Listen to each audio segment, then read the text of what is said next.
Hello everyone. So welcome you all to my YouTube channel Neat Sankalp. I hope you all are doing well. In this video I will discuss the next topic of cell structure and function chapter 8 from 11th class. In this video I will discuss the topic difference or the similarities and different overview of prokaryotic and eukaryotic cells. So it is the lecture 2 in continuation with the first lecture which was related to overview of cells. I hope you are liking my videos. So if you like my videos, then please don't forget to like the button and share it with your friends and subscribe my YouTube channel Neat Sankalp. I hope you will enjoy this video also. I will try to make it better more than the earlier in all videos. Okay, let's start now. So first we will discuss about the prokaryotic cells कि prokaryotic cells होती क्या है और ये किस किस को include करती है. ठीक है. प्रोकैरियोटिक सेल्स, प्रो मीन्स जो पहले की कुछ सेल थी, कैरियो न्यूक्लियस होता है इनके पास, कैरियोन न्यूक्लियस की टर्म न्यूक्लियस के लिए यूज किया जाता है और प्रो मीन्स होता है अर्लियर और एंशिएंट. ओके, तो प्रोकैरियोटिक सेल जो है ये मेनली इंक्लूड करती है बैक्टीरिया को. मेनली बैक्टीरिया ही होता है, मोनेरा जो किंगडम है वो इसको इंक्लूड करता है. ठीक है, तो बैक्टीरिया आती है, ब्लू ग्रीन एल्गी आती है, माइकोप्लाज्मा जो हमने लास्ट वीडियो में इसके लिए एक पॉइंट पढ़ा, क्या पढ़ा था कि ये स्मॉलेस्ट सेल होती है. Okay, with 0.3 micrometer. और जो देखो ये भी बैक्टीरिया है और ये भी, लेकिन इनका कितना स्मॉलेस्ट लेंथ है 0.3 माइक्रोमीटर ओनली, और ये 1 to 2 माइक्रोमीटर. सो ये स्मॉलेस्ट सेल है. देन पीपीएलओ, ये इससे भी स्मॉल है. ठीक है, पीपीएलओ प्लूरोनिमोनिया लाइक ऑर्गेनिजम्स. सो मैंने अभी बताया कि जो प्रोकैरियोटिक सेल्स है ये स्मॉल होती है और मल्टीप्लाई करती है. जो यूकैरियोटिक सेल्स है उनके कंपैरिजन में ये बहुत जल्दी जल्दी डिवाइड करती है, रैपिडली डिवाइड करती है. कौन सी प्रोसेस है? बाइनरी फिजन से. ठीक है, एक सेल है उससे यहाँ से टूट के बाइनरी फिजन से दूसरी, दो थी बीच में से डिवाइड हो जाएंगी और ये एक सेल बन जाएंगे, ये इंडिपेंडेंट डिफरेंट सेल बन जाएंगे. तो ये बाइनरी फिजन से डिवाइड करते जाती है. All prokaryotic cells surrounded by cell membrane except mycoplasma.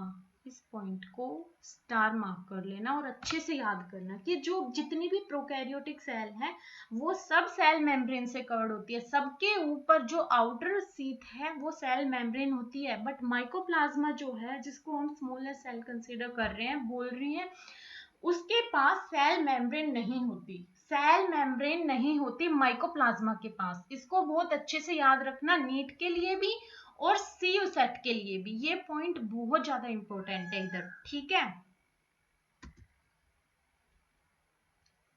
Then हम देखते हैं कुछ पॉइंट यूकैरियोटिक सेल के बारे में. ठीक है, प्रो मीन्स, यू मीन्स होता है ट्रू, कैरियन सभी मैंने बताया न्यूक्लियस, ट्रू न्यूक्लियस प्रेजेंट होता है.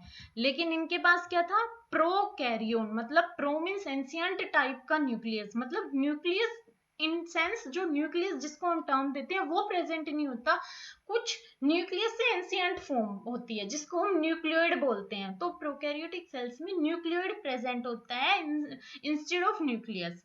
But eukaryotic cell, eu means true, karyon means nucleus, इनके पास ट्रू न्यूक्लियस प्रेजेंट होता है. सो अगर आपको डिफरेंस, सबसे प्रीमियर डिफरेंस, सबसे स्टार्टिंग का डिफरेंस करना हो प्रोकैरियोटिक और यूकैरियोटिक सेल्स में, तो प्रोकैरियोट्स में बोलना कि not surrounded the chromosome or the nuclear material, the genetic material is not surrounded by any membrane.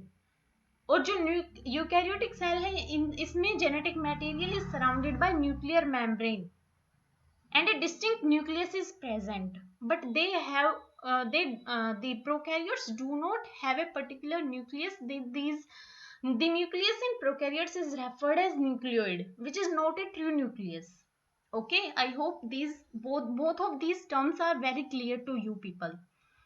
So eukaryotic cells include protist, fungi, plants, animals. मैंने बताया था कि जो प्रोकैरियोट्स है वो मोनेरा को इंक्लूड करते हैं किंगडम को, और जो बचे हुए हैं वो चारों यूकैरियोट्स में आते हैं, यूकैरियोटिक सेल को कंसिडर करते हैं। यूकैरियोटिक सेल प्रेजेंट होती है। All eukaryotic cells are different. जो जेनेटिक मटेरियल है यूकैरियोटिक सेल में वो क्रोमोसोम्स की फॉर्म में ऑर्गेनाइज्ड होता है। Presence of membrane bound organelles, eukaryotic cells के पास मेम्ब्रेन बाउंड ऑर्गेनलीज होती है, but in prokaryotes these are absent. मैं इनके डिफरेंस को नेक्स्ट स्लाइड में डिस्कस करूंगी। Okay. Complex locomotory cytoskeleton structure, complex locomotory and cytoskeletal, इनके पास जो लोकोमोशन, जो मूवमेंट का जो स्ट्रक्चर होता है, और साइटोस्केलेटल जो होता है वो कॉम्प्लेक्स होता है। बट इसके कंपैरिजन में जो प्रोकैरियोटिक सेल है उनके पास ऐसा कुछ भी कॉम्प्लेक्स स्ट्रक्चर प्रेजेंट नहीं होता। ठीक है। सो आई थिंक ये जितना भी मैंने स्लाइड में नोट डाउन किया हुआ है प्रोकैरियोट्स और यूकैरियोट के बारे में वो आपको अच्छे से क्लियर हो गया होगा। और अगर फिर भी ना हो समझाने के बाद भी तो आप मेरे को कमेंट बॉक्स में बता सकते हैं कि कौन सा पॉइंट आपको अच्छे से क्लियर नहीं है, so that I will discuss that point in next video, so that you can get the clear idea of that topic also. Okay. So अभी मैं ये एनसीईआरटी की पिक्चर है, दोनों आपको बहुत अच्छे से पता होगा। इनके मैं अभी पिक्चर को एक्सप्लेन करती हूँ कि कौन से ऑर्गेनली किसमें है। ओके। सो ये पिक्चर है प्लांट सेल की। आपको ये पिक्चर दे देंगे और इनमें किसी भी स्ट्रक्चर की लेबलिंग करके पूछ सकते हैं। इसको जैसे हाइड कर देंगे और फिर पूछेंगे कि ये कौन सा स्ट्रक्चर है। ठीक है, तो बहुत अच्छे से पता होना चाहिए कि कौन कौन सा स्ट्रक्चर कहाँ पे प्रेजेंट है। सबसे पहले हम देखते हैं प्लांट सेल। तो प्लांट सेल में सबसे पहले प्लांट सेल का डिस्टिंक्ट फीचर होता है सेल वॉल, जो कि इसमें प्रेजेंट नहीं होता। और जो मिडल लैमिला है ये भी प्लांट सेल में ही प्रेजेंट होता है। एनिमल सेल में ऐसा कुछ नहीं होता। ये देखो मैंने सर्कल किया हुआ है vacuole. Vacuole is unique for plant cell and centriole is unique for animal cell. Okay. और जो ऑर्गेनली है ऑलमोस्ट दोनों में प्रेजेंट होती है। लाइसोसोम भी दोनों में होता है।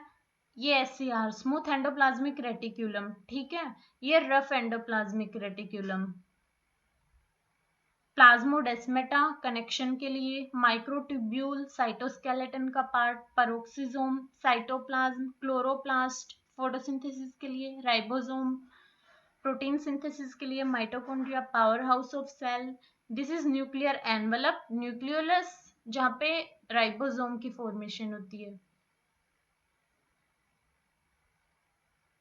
आरआरएनए की, राइबोसोमल आरएनए की फॉर्मेशन होती है न्यूक्लियोलस में।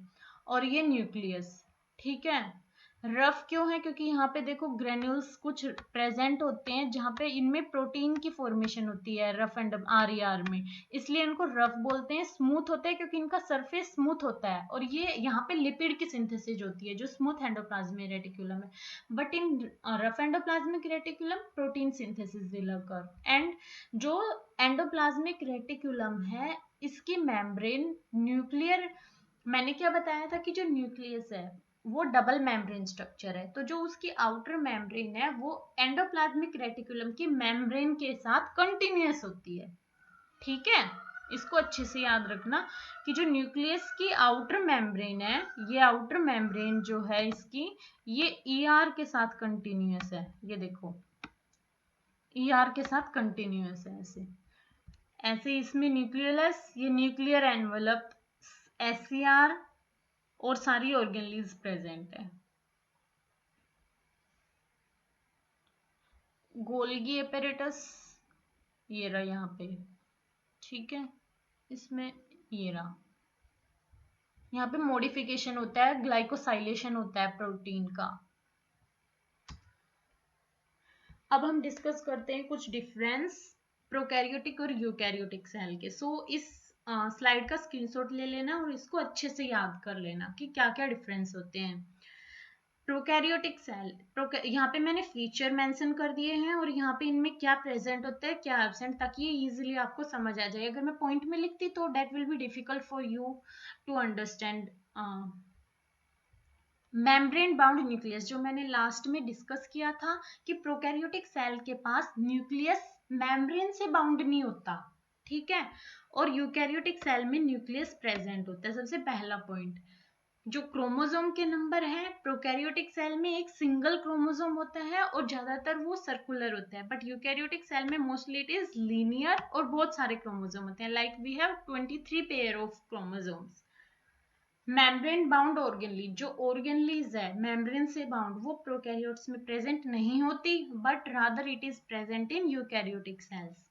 देन हम राइबोसोम की बात करें तो प्रोकैरियोटिक सेल में ये होते हैं 50s, जो कि फर्दर स्मॉल सब यूनिट और लार्ज सब यूनिट, लार्ज सब यूनिट होता है 50s, ठीक है, और जो स्मॉल सब यूनिट है 30s, ठीक है, और जो 70s प्रेजेंट होता है प्रोकैरियोटिक सेल में। राइबोसोम दोनों में प्रेजेंट होता है, बट प्रोकैरियोट्स में 70s होता है और यूकैरियोट्स में 80s होता है, ठीक है, और 80s में फिर लार्ज सब यूनिट और स्मॉल सब यूनिट आ जाएगी। जो लार्ज सब यूनिट होती है वो होती है 60s, ठीक है, और जो स्मॉल सब यूनिट होती है वो होती है 40s। फिर इनकी फर्दर सब यूनिट होती है, वो मैं राइबोसोम का जब पार्ट पढ़ाऊंगी उसमें डिस्कस कर दूंगी, ठीक है। और जो ऑर्गेनलीज है जैसे क्लोरोप्लास्ट और माइटोकॉन्ड्रिया, वो भी 70s की एस ही होती है, लाइक प्रोकैरियोट्स, ठीक है। इसको याद करना राइबोसोम के पॉइंट को बहुत अच्छे से। सेल वॉल प्रोकैरियोट्स में जो बैक्टीरिया होते हैं उनमें पेप्टिडोग्लाइकन की बनी होती है, but in eukaryotic sales plant में सेलुलोज की होती है, फंजाई में काइटिन की होती है, और एनिमल सेल में होती ही नहीं है, अब्सेंट होती है, ठीक है। माइटोसिस और मियोसिस जो प्रोसेस है सेल डिवीजन की, वो प्रोकैरियोट्स में अब्सेंट होते हैं क्योंकि बाइनरी फिजन से डिवाइड करते हैं, लेकिन यूकैरियोट्स में प्रेजेंट होती है।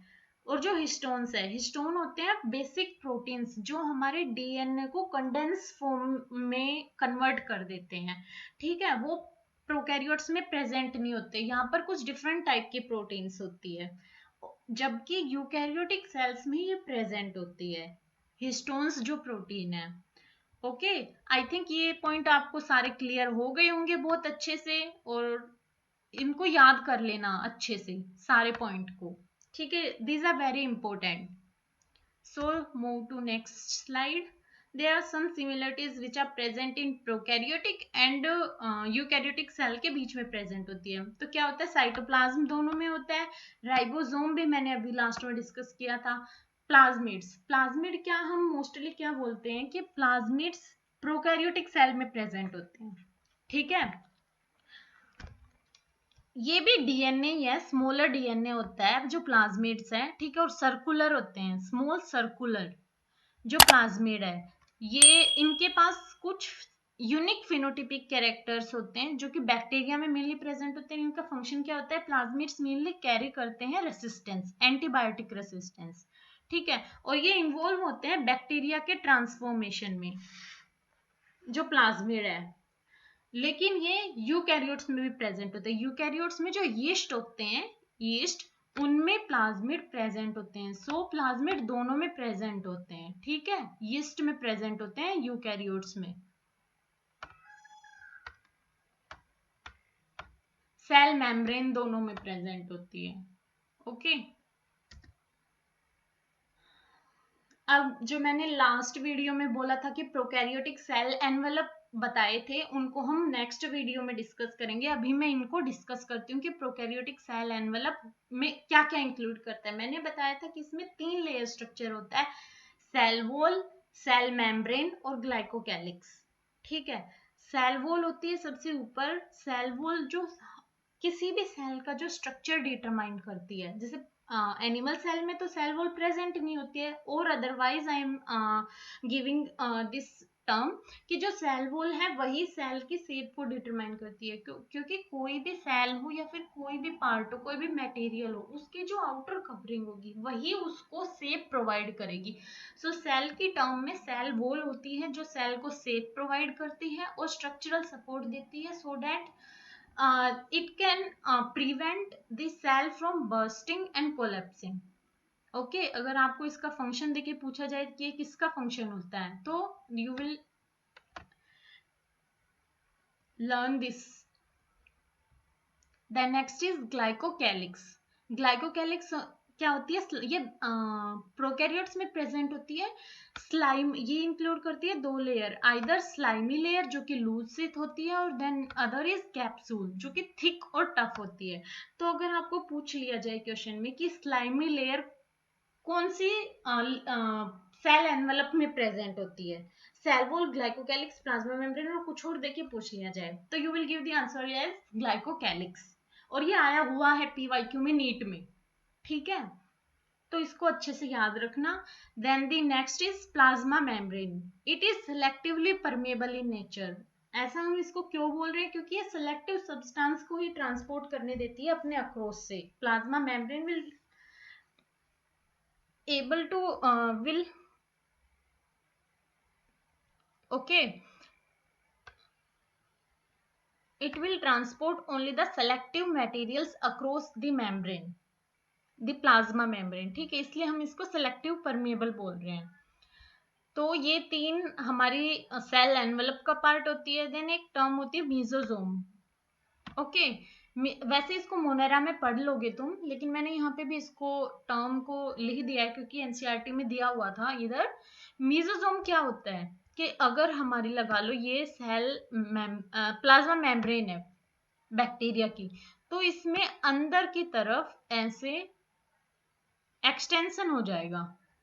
ये क्या होता है? इनको हम मीजोजोम बोलते हैं, ठीक है। प्लाज्मा मेम्ब्रेन का एक्सटेंशन होता है, याद रखना, जो कि इनके बहुत सारे फंक्शन है, इनको पढ़ लेना, याद कर लेना कि मीजोजोम किस किस में हेल्प करता है। सेल वॉल की फॉर्मेशन में, DNA replication, respiration, secretion, surface area को इंक्रीज करता है, डॉटर सेल को डिवाइड करने में हेल्प करता है। Divide into daughter cells, the parent cell को डिवाइड कर देगा, ठीक है। तो डिफरेंट फंक्शन होते हैं मीजोजोम के और ये प्लाज्मा मेम्ब्रेन का एक्सटेंशन होता है। I hope this term is very clear to you. Okay, so now I'll discuss some questions for your practice.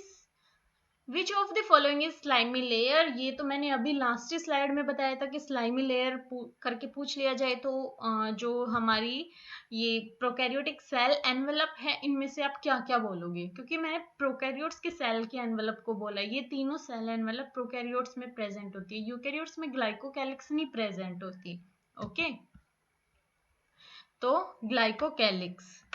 Plant cell wall is made up of. Plant की cell wall किसकी बनी होती है? Peptidoglycan, no, ये तो bacteria में होती है।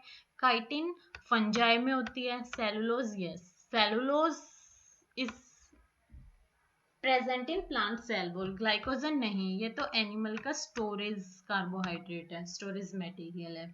ओके